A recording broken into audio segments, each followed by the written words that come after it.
Hello, I'm Robert Schnase, Bishop of the Rio, Texas Conference, and we're visiting here in historic St. Paul United Methodist Church in downtown San Antonio with Reverend James Amerson. James, you and I have known each other for quite a while. It's probably early 1990s or something like that. Going on 30 years, Bishop. When you were first coming into the ministry, I had a little supervisory role for just a little short period of time there. But yes, and look how far we've come. Yes. Well, I appreciate you taking some time this afternoon. It's I just think of this season of ministry and what's going on in the world right now. And I don't know how to actually get into the question I want to ask, but it's the pandemic, the killing of Mr. Floyd in Minneapolis. What's your journey been like in the journey of St. Paul these last few weeks? Bishop, I appreciate you asking that because it has been a challenging time for the congregation as well as the community as a whole.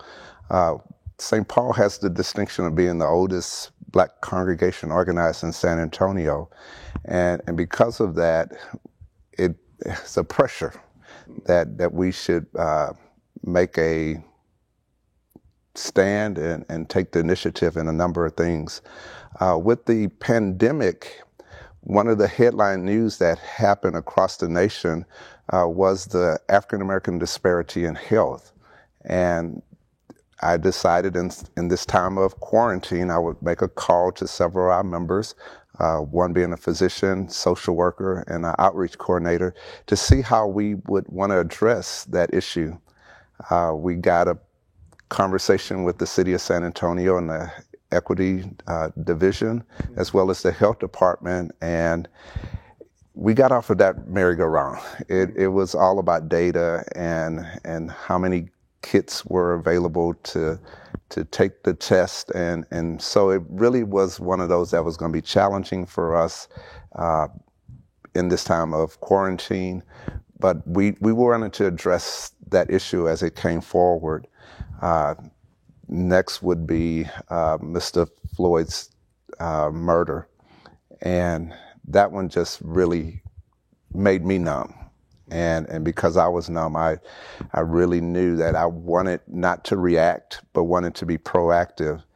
And thus, St. Paul is needing to make a statement, not only to the United Methodist Church, but also to the city of San Antonio. This is the place in the community that we need to let our light shine in spite of this injustice. Yeah. So what does, as you've been kind of sorting through this, what does proactive look like? And how do you break out of the reactive mode that most of us are in at this point? Saturday, there was a march that was planned here in San Antonio. I didn't know who was organizing it. No one had contacted the church to participate, so it was going to be off my radar. I wasn't planning on attending. But then the chair of my administrative council called because her two teenage youth wanted to attend, and she and her husband were reluctant about going. And so she called and asked, what did I think? And I said, if they want to go, I will go with them. Mm-hmm. And we went, and it was a great experience for her teens, the youth of the church, myself, as we walked through downtown. And let me tell you how proactive comes about. We had a conversation about the word justice. We talked about why were we gathering and making this walk through downtown with persons of different backgrounds, gender, ethnicity, economic levels. But it was on that walk that something hit me, and it was about symbols, Bishop. We went to the Justice Center. We walked past a hospital, the courthouse, San Fernando Cathedral, the new Frostbank building. And so I decided to take pictures because the death of Mr. Floyd is really more than police brutality. It's an inequity that's happening in many institutions. And I like to say that symbols are powerful, but symbols mean nothing if those symbols do not make some type of difference in our community. And so those symbols of the church, justice in the courtroom, health access, economic are what is the challenge in this thing called racism affecting African Americans. So,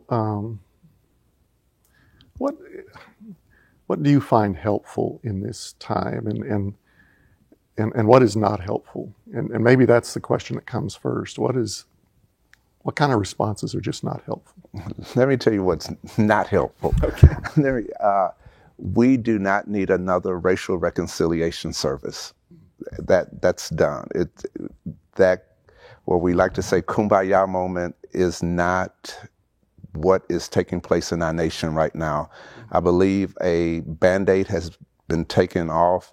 There's a wound in our nation, and that wound is also applicable here in South Texas.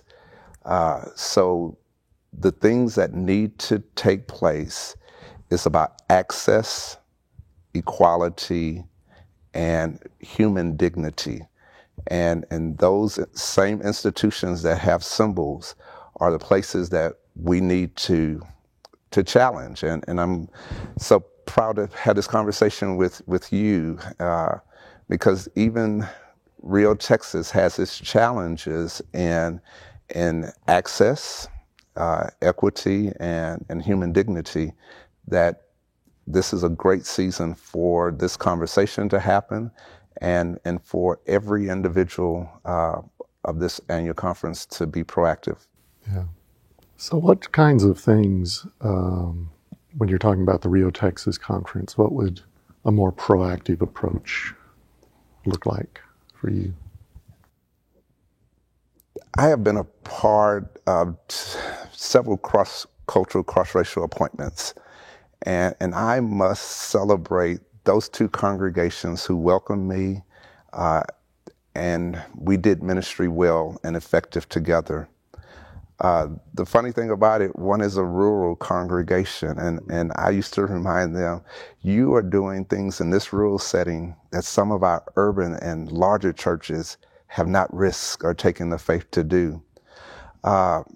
When you talk about access and equity, if one of our major congregations do not have a multi-ethnic staff, and I don't mean custodian or maid or in that sense, I'm saying take the risk and having a staff that may not look like the congregation, but it represents the kingdom of God. I also am, disheartened that we haven't had an African-American female as a district superintendent. And the things that keep coming out of that to me are code words about experience or the capacity. Well, if you don't give someone an opportunity, they'll never get the experience. Mm-hmm. And capacity for us as clergy, most of us have finished college, and all elders must go to seminary. So if they have shown proficiency in graduating from a seminary, I think some of those words sometimes stab me to say, well, how do we get that access to that place? Everybody dreams, Bishop. Everybody has a dream, and everybody has wounds. But that's the humanity, that it doesn't matter what your complexion or your ethnicity. How do we rise in that harbor where every ship rises, and regardless if it's a motorboat, a rowboat, or a cruise liner, when the water rises, all the ships rise together. And I have not seen that in the 30 years I've been in this annual conference. Yeah. So, because of some relationships that have been formed through Texas Methodist Foundation, have come to know Jennifer Bailey, who is an AME clergywoman, who is one of the co-founders of the People's Dinner, People's Supper, and I heard her say one time, and this came to mind when I was watching TV, and somebody looked at some of the images and said, "This is an apocalyptic scene," and I heard her say one time that word apocalypse, you look to its source and it really means the uncovering. Revealing is what revelations and so forth, but that uncovering. And it seems to me that first the pandemic was a kind of uncovering, that we were able to see things more clearly that otherwise we weren't seeing. Many of us were not seeing. And that's the disparities in healthcare. That's the the inequalities in terms of just the resources that children would have to learn from at home, and a whole range of things. When you take that, like, what do you see as an uncovering that's taking place now following Mr. Floyd's death? What's in much sharper contrast now than before? The nation is aware. Normally after one of these unfortunate deaths, after that individual has been buried, we go back to normal life. The pandemic, with the death of Mr. Floyd, is not just one of those perfect alignments of you can't ignore it. I mean, we're still under quarantine to a large degree, so we can't hide in the busyness of our life and our ministries. It's time to really reflect and make some very conscientious responses. May I say, I am honored that I got a call from you and several of my colleagues who are white to see how I was doing. But I can also say there have been some some alarming statements, from colleagues who think that this is a joke, both the COVID-19 and the life and death of individuals, in the sense of, listen, don't always think you have the answers. Probe from one of your colleagues how it feels to be profiled. Talk to a friend to see how it feels to be stopped and frisked, because some of these things are not apparent to everyone, and they think when we say we're angry, then we've lost our emotions. But anger is an acceptable emotion, and yet I hear more white people that are angered over Mr. Floyd's death than African Americans, and mainly because we've been this way. We've seen this happen. Maybe not with a knee to the neck of a victim, but certainly the results of police overstepping their brutality and with a person. So James, as we've talked about this, it's like we haven't used the word racism. And we've talked about brutality. We've talked about the death of Mr. Floyd, but for us to somehow ever arrive at another point, we're going. And here I'm speaking as a white male. We're going to have to learn things that we don't now know, and that we probably don't even know that we don't know. And sometimes that just starts with interrogating our own past. How did we come to have the assumptions that we have, the beliefs that we have, the concepts that we have about the motivations and activities of other folks? How did we come to be who we are, and where are we in terms of confronting our own racism? That's part of that hard work, and it's And because none of us are good judges of ourselves, that's the work that's best done in community.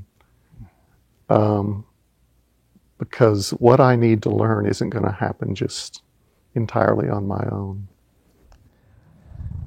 If we might look at our history of a nation, the founding fathers came up with some wonderful declarations that all humans are created equal. Here it is 250 years later, 2020, and it's like we're still struggling with that as a nation. But when we look at each other as Christians, you would think we have risen above that, and yet our culture, religion are all intersecting at this time through those same symbols that I talked about. And yet humans are flawed and no one is perfect, but it is in our fear to get to know individuals that may be different that causes this tension.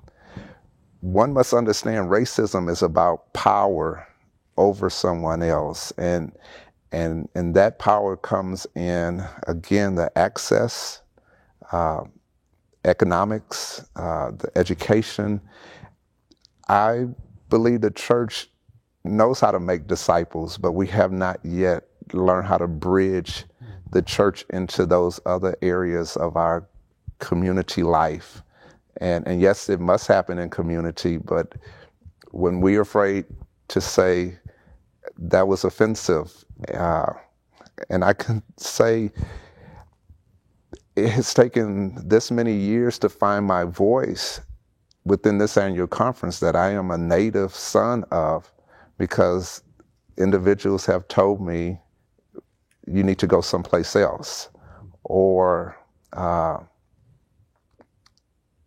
you have not shown yourself qualified to have a church in Northwest Austin where the computer whizzes are, different pieces that may sound natural in a business culture gets infiltrated into the church culture, and that is how I believe we are going to, as leaders in the Rio, Texas, have to stomp out the racism, and bring light into this darkness. I mean, we don't have the solutions, but it is in individuals checking in on their core values. And I want to say something. And how do you step aside so that one who has not experienced, and this is on the side of access. I am about to be the only black on MHM board again, and because the other African American is moving on, and I may get on, I may not. But how many boards can only take one African American, and that's the quota, or you can't find anybody else that either has the same ideology or educational experience? I'm talking with a venture capitalist who says that their board is all white males with white hair. And I reminded him that you can have a blue-collar person on your board. They bring a perspective that's different, and that needs to be heard. That's kind of where I hope that in our churches we listen to the young, we listen to the old, we listen to the stranger, we listen to the member who's been there for decades. But in this conversation, it's about African American. Mm-hmm. And I don't want to get it convoluted.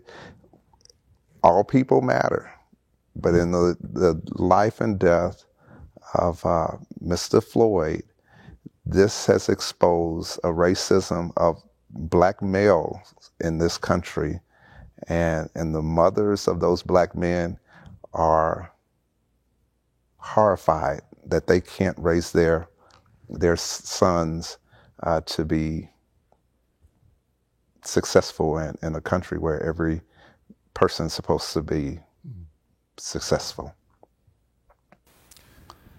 Thank you, James, for taking the time for this and for the courage and honesty.